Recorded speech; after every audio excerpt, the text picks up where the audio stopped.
विद्यार्थियों नमस्कार। जय हिंद, जय भारत। मैं कैप्टन डॉक्टर राजेंद्र आप सभी का ऐतिहासिक अध्ययन की इस कक्षा में विशेष स्वागत और अभिनंदन करता हूं। विद्यार्थियों, मेरी आज की कक्षा महाराजा गंगा सिंह विश्वविद्यालय बीकानेर के BA तृतीय वर्ष के प्रथम प्रश्न पत्र के विद्यार्थियों के लिए है। अध्ययन की इस श्रृंखला के अंतर्गत विद्यार्थियों, आज अब मैं आपसे बात करूँगा 1857 के विद्रोह के बारे में। विद्यार्थियों, ये बात हमेशा याद रहे कि 1857 का विद्रोह एक ऐसी ज्वाला थी जिसकी चिंगारी ने आगे चलकर भारतीय स्वतंत्रता आंदोलन के इतिहास को प्रभावित किया। भारत के इतिहास के अंतर्गत 1857 भारतीय दृष्टिकोण से हिंदुस्तान की आज़ादी की एक पहली कोशिश मानी जाती है, लेकिन हम इस अध्ययन श्रृंखला के अंतर्गत इस क्रांति के स्वरूप को केवल राष्ट्रवादी दृष्टिकोण से ही देखने का प्रयत्न नहीं करेंगे, बल्कि अन्य सभी समकालिक दृष्टिकोणों का विवेचन किया जाएगा। इसमें हम यूरोपीय इतिहासकारों के दृष्टिकोण का विवेचन करेंगे और साथ ही साथ अन्य सभी इतिहासकारों ने जो अपने विचारधाराएं पेश की है, वामपंथी इतिहासकारों की जो अवधारणा है, इन सभी तथ्यों का हम विवेचन करेंगे, क्योंकि ऐतिहासिक अध्ययन के अंतर्गत बेहतर निष्कर्ष पाने के लिए जरूरी है कि हम सभी मौजूदा तथ्यों का अध्ययन करें। तो आइए विद्यार्थियों, मैं आज आपसे बात करता हूँ 1857 की क्रांति के विविध पहलुओं के बारे में, इस क्रांति के कारण के बारे में, स्वरूप प्रकृति के बारे में, घटनाओं के बारे में और परिणामों के बारे में। तो विद्यार्थियों, इन सभी बातों को शुरू करने से पहले हमें इस क्रांति की पृष्ठभूमि को जानना जरूरी है और हमें ये भी जानना जरूरी है कि वे कौन सी परिस्थितियाँ थी जिसके परिणाम स्वरूप भारत को इस प्रकार के एक भयानक विद्रोह को देखना पड़ा। 1857 की क्रांति मामूली क्रांति नहीं थी, एक व्यापक क्षेत्र के अंतर्गत फैली हुई यह क्रांति थी। विद्यार्थियों, जिस अंग्रेजी राज्य की हम बात कर रहे हैं, 1857 में उस अंग्रेजी राज्य की स्थापना को विधिवत लगभग 100 वर्ष व्यतीत हो चुके थे। 1757 की प्लासी की जंग से लेकर आगे के 100 वर्ष तक की प्रक्रिया एक ऐसी प्रक्रिया थी जिसके दौरान अंग्रेजों ने इस भारत पर और भारतीय उपमहाद्वीप के अधिकांश हिस्सों पर नियंत्रण पाने के लिए हर प्रकार के उपाय अपनाए। उन्होंने अपने शासन की न्यायोचितता को सिद्ध करने के लिए इसे व्हाइट मैन बर्डन थ्योरी से जोड़ा और ये कहा कि यह श्वेत जाति का कर्तव्य है, यह श्वेत जाति की जिम्मेदारी है कि दुनिया के तमाम हिस्सों में जाए और लोगों को सभ्य बनाए।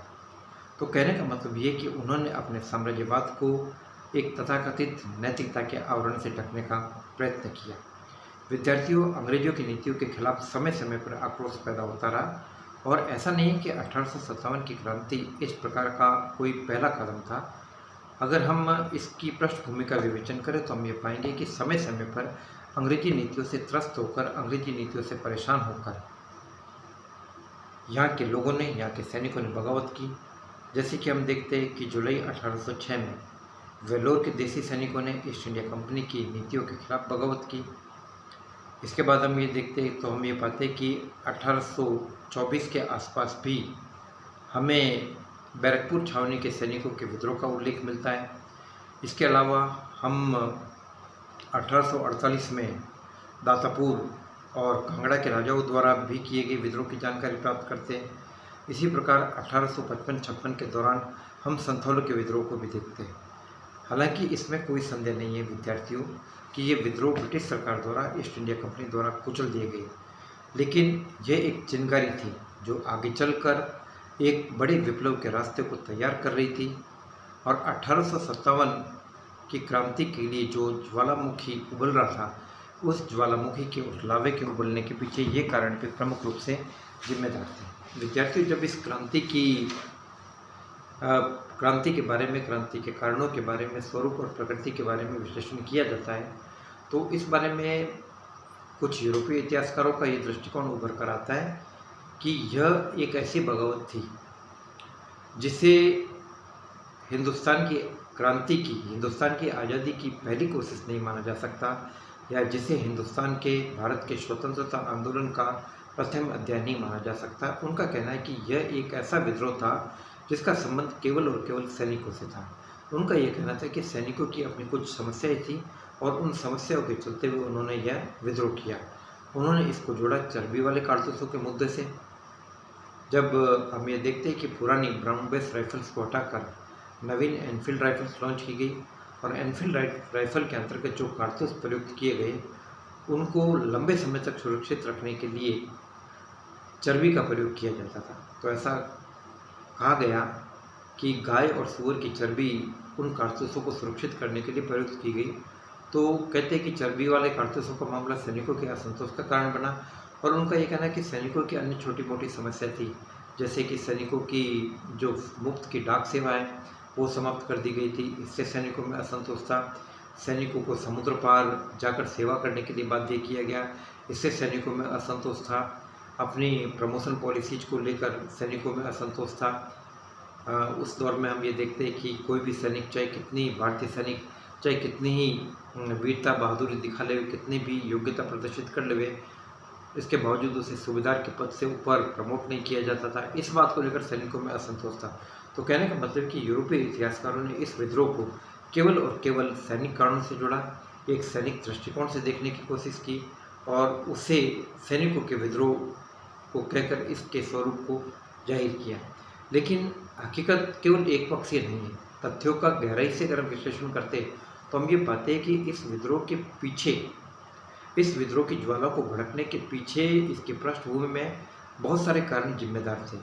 ये ऐसे कारण थे जिनको हम राजनीतिक कारणों की संज्ञा में शामिल कर सकते हैं, जिनको हम प्रशासनिक कारणों की श्रेणी में शामिल कर सकते हैं, आर्थिक कारण है, सामाजिक कारण है, धार्मिक कारण है।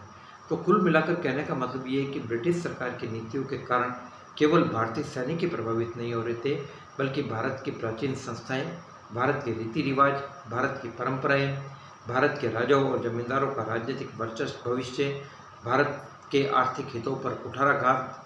तो इस प्रकार की भारतीयों के धर्म के ऊपर आया हुआ एक संकट, एक चुनौती, तो ये इस प्रकार के कारण थे जो विद्यार्थियों कुल मिलाकर इस क्रांति के लिए रास्ता तैयार कर रहे थे। तो आइए विद्यार्थियों, सबसे पहले हम आपसे विवेचन करेंगे इस क्रांति के कारणों के बारे में। तो विद्यार्थियों, जब इस क्रांति के कारणों का विवेचन किया जाता है तो इस श्रृंखला के अंतर्गत सबसे पहले जो कारण आते हैं हम उनको राजनीतिक कारणों की श्रेणी में रखते हैं। विद्यार्थियों, राजनीतिक कारण वे कारण हैं जिनका संबंध राजाओं और जमींदारों की रियासतों से था, जागीरों से था। और इसका संबंध मूल रूप से हम देखते हैं कि ईस्ट इंडिया कंपनी की उस नीति से था जिसके द्वारा जमींदारों में, राजा महाराजाओं में, देसी रियासत के शासकों में ये भय पैदा हो गया कि अब उनका राजनीतिक वजूद खतरे के अंतर्गत है। और ये भय पैदा हुआ लॉर्ड डलहौजी की नीतियों के कारण। यद्यपि इससे पहले कि जैसे कि 1784 के पिट्स इंडिया एक्ट और बाद के भी कुछ एक्ट्स में यह पॉलिसी अपनाई गई कि कंपनी डायरेक्टली किसी भी रियासत के आंतरिक मामले में हस्तक्षेप नहीं करेगी और जहाँ तक हो सके रियासतों को विलय की नीति को नहीं अपनाया जाएगा। लेकिन Lord Dalhousie, earl of the Dalhousie के आने पर स्थितियों में काफ़ी परिवर्तन हो गया। लॉर्ड डलहौजी, जो अर्ल ऑफ डलहौजी कहलाता है, वो अपने दौर का बहुत बड़ा साम्राज्यवादी गवर्नर जनरल था और वो कोई भी ऐसा मौका हाथ से नहीं जाने देना चाहता था जिससे कि ईस्ट इंडिया कंपनी को किसी भी रियासत पर अधिकार करने का मौका मिले। तो इसलिए उसने कई विविध प्रकार की नीतियों को अपनाया और इस नीतियों के द्वारा उसे देसी रियासतों को ईस्ट इंडिया कंपनी में विलय करने का रास्ता प्रशस्त कर दिया। जैसे पॉलिसी गोद निषेध नीति, लॉर्ड डलहौजी ने आते ही देसी रियासतों की कुछ अपने अलग प्रकार से व्याख्या की। उनका ये कहना था कि हिंदुस्तान में 3 प्रकार की रियासतें कायम थी। एक तो वे रियासतें जो पहले मुगलों के समय से चली आ रही थी, और दूसरा वे रियासतें थी जो अंग्रेजों के अधीनस्थ मित्र थी, और तीसरी वे रियासतें थी जिन्हें कि अंग्रेजों ने खुद कायम किया। तो वो उसका कहना था कि पहली प्रकार की रियासतें जो पहले से चली आ रही थी तो वो किसी को भी गोद लेने के लिए सक्षम थे, लेकिन दूसरी प्रकार की रियासतों को जो कि अंग्रेजों के अधीनस्थ मित्र थी उनको गोद लेने से पहले, अपनी रियासत के लिए गोद लेने से पहले ब्रिटिश सरकार से अनुमति प्राप्त करनी थी, जो सामान्य तौर पर मिल जाती थी। लेकिन तीसरी प्रकार की रियासतें जो खुद ईस्ट इंडिया कंपनी द्वारा कायम की गई, अंग्रेजों द्वारा कायम की गई, उन रियासतों के जागीरदारों को गोद लेने की अनुमति नहीं थी। तो हिंदुस्तान आने के बाद डलहौजी ने गोद लेने के नियमों में संशोधन किया। उसने कहा कि गोद की अनुमति तभी दी जाएगी जबकि सगा पुत्र हो, मतलब गोद लेने में अनुमति वैधानिकता तभी दी जाएगी जबकि सगा पुत्र हो, और अन्य किसी भी प्रकार से गोद लिए गए पुत्रों को मान्यता नहीं दी जाएगी। कहने का मतलब है कि गोद निषेध नीति अपनाई गई एक प्रकार से, यानी किसी भी स्थिति में गोद नई गोद को मान्यता नहीं दी जाएगी। यदि राजा बगैर किसी वारिस के मर जाता है तो डलहौजी के पहले ये व्यवस्था थी कि राजा किसी को गोद ले लेता था और उसके कोई पुत्र नहीं होता तो गोद ले लेता था, उसको रियासत मिल जाती थी। लेकिन चूंकि अब गोद निषेध नीति लागू कर दी गई, यानी सगे पुत्र के अलावा अन्य किसी भी प्रकार से गोद लिए गए पुत्र को मान्यता नहीं मिलेगी। और लॉर्ड डलहौजी ने इस आधार पर झांसी को चुनौती दी और झांसी को ईस्ट इंडिया कंपनी में विलय करने का निश्चय किया गया और विलय किया। इसके अलावा एक आधार और बनाया गया कुशासन, जिसके मुताबिक ईस्ट इंडिया कंपनी के अधिकारियों को ये लगता है, गवर्नर जनरल को लगता है कि किसी रियासत के प्रशासन में अव्यवस्था है, किसी रियासत का प्रशासन दोषपूर्ण है, तो वह उसको ईस्ट इंडिया कंपनी में शामिल, उसको कंपनी के शासन में डायरेक्टली नियंत्रण में ले लिया जाएगा। जैसे कि अवध इस बात का उदाहरण था। और अवध में नवाब वाजिद अली शाह को हटाकर कुशासन के आधार पर अवध के शासन को ईस्ट इंडिया कंपनी के शासन में मिला दिया गया। तो यह बड़ी विडंबना थी कि जिस कुशासन का आरोप अवध के नवाब वाजिद अली शाह पर लगाया गया, वो वाजिद अली शाह का था ही नहीं, बल्कि खुद ईस्ट इंडिया कंपनी उस चीज़ को देख रही थी और इसके लिए नवाब को दोषी माना गया। और इस प्रकार की परिस्थितियाँ भी पैदा कर दी गई कि जिससे कि नवाब बेहतरीन तरीके से अपनी प्रजा की तरफ ध्यान नहीं दे पाए।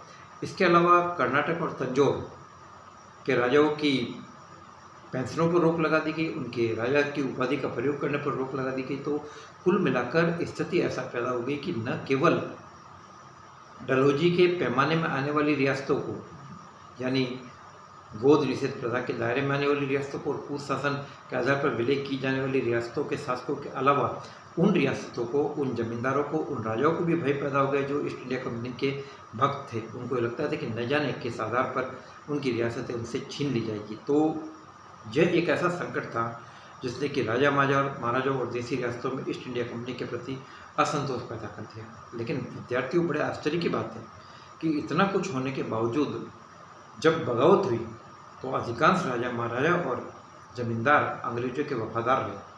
तो ऐसी स्थिति में यह काफ़ी चिंतन का प्रश्न है कि ऐसी स्थिति क्यों पैदा हुई। तो इसके बारे में जब इस क्रांति के स्वरूप, प्रकृति और परिणामों का विश्लेषण किया जाएगा तो मैं आपको वहाँ पर इस चीज़ की चर्चा करूँगा।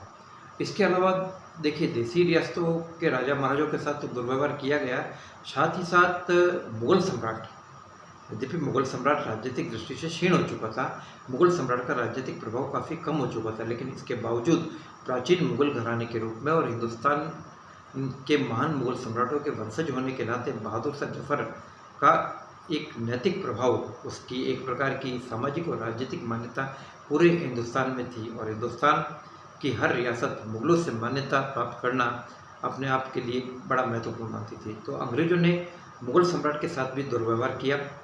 मुगल सम्राट बहादुर शाह जफर अंग्रेजों के प्रति काफ़ी उदार था, लेकिन इसके बावजूद अंग्रेज उसके प्रति पर्याप्त सम्मान नहीं दिखाते थे। अंग्रेज उससे समय पर नजराना नहीं देते थे। इसके अलावा सिक्कों पर मुगल सम्राट का नाम रखा जाना बंद कर दिया गया। और तो और अंग्रेजों ने खुद मुगल सम्राट के खिलाफ षड्यंत्र करने चालू किए गए और मुगल सम्राट और साम्राज्य की इच्छा के खिलाफ सम्राट के निकम्मे बेटों में से एक मिर्जा कोयास को सम्राट की अनुमति के बिना ही युवराज बना दिया गया और उससे एक अपमानजनक संधि की गई, जिसमें कहा गया कि वो 1 लाख रुपए के स्थान पर 15,000 रुपये पेंशन लेगा और साथ ही साथ अपने आप को वो सम्राट नहीं कहलाएगा और इसके बाद वो दिल्ली का लाल किला भी खाली कर देगा। तो इस प्रकार की अपमानजनक संधियाँ करके ईस्ट इंडिया कंपनी ने राजनीतिक दृष्टि से मुगल सम्राट के वजूद को काफ़ी नुकसान पहुंचाया और यही कारण है कि बाद में बागियों ने आगे चलकर क्रांति के दौरान दिल्ली पहुंचकर मुगल सम्राट बहादुर शाह जफर को अपना नेता बनाया। तो विद्यार्थियों, अभी मैंने आपसे बात की इस क्रांति के राजनीतिक कारणों के बारे में। इसके आगे की श्रृंखला में मैं आपसे बात करूंगा इस क्रांति के सामाजिक कारणों के बारे में, आर्थिक कारणों के बारे में और धार्मिक कारणों के बारे में। तब तक अब मैंने आपसे जो बातें बताई है इनका चिंतन कीजिए, मनन कीजिए, स्वस्थ रहिए और किसी भी प्रकार का कोई संदेह हो तो मेरे से 9928482295 व्हाट्सएप नंबर पर संपर्क कर सकते हैं। जय भारत, जय हिंद।